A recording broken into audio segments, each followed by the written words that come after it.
Räägime tervisest. Veenilaiendite probleem on üsna levinud tervisemure, kuid abi on täiesti olemas. Doktor Põder, millised on ravivariandid? Kaasaegses veenikliinikus on võimalik ravida inimesi miniinvasiivselt. Ehk mis see tähendab siis seda, et me puudutame inimest väikese augu kaudu, me ei opereeri inimest lahti ja me suleme haiged veenid ehk veenilaiendid spetsiifiliselt ultrahelikontrolli.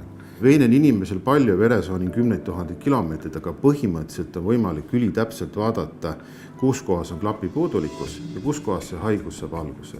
Vaatame ultraheliga täpselt üle, kus kohas see haigus on ja vastavalt sellele siis ütleme siis nõndanimetatud kaardistamisele määrame siis patsiendile spetsiifilise individuaalse operatsiooniplaani.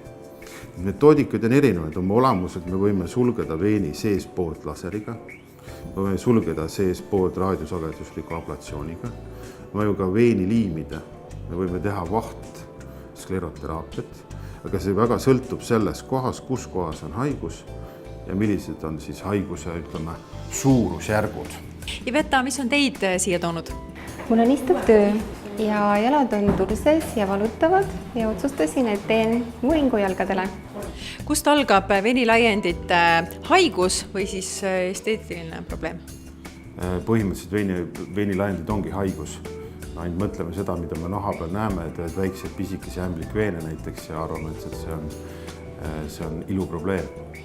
Aga tegelikult veenihaigus võib olla väga tõsine haigus oma terviseprobleemidega, riskidega, tromboosidega, haavandiga lõpuks. Veenihaigus muutub tõsiseks siis, kui tekivad silmnähtavalt suuremad veenikomud. Kui jalgadel tekib turses, seda, et suure tõenäosusega, kui see on nüüd seotud veenihaigusega, siis on juba korralikud või ütleme tõsised klapid on puudulikud pinnises veenisüsteemis.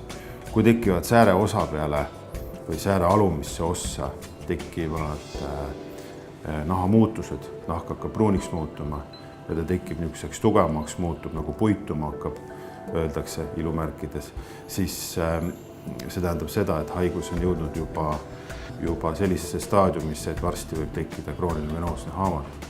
Selleks, et täpselt aru saada, et kui kaugel on veenihaigus arenenud või veenilaiendid, mida me silmaga näeme, on vaja kindlasti teha konsultatsioon spetsialisti juures. See konsultatsioon tähendab ka ultraheli uuringut, kus täpselt kaardistatakse veenid üle, vaadatakse, kui kaugele see haigus on arenenud.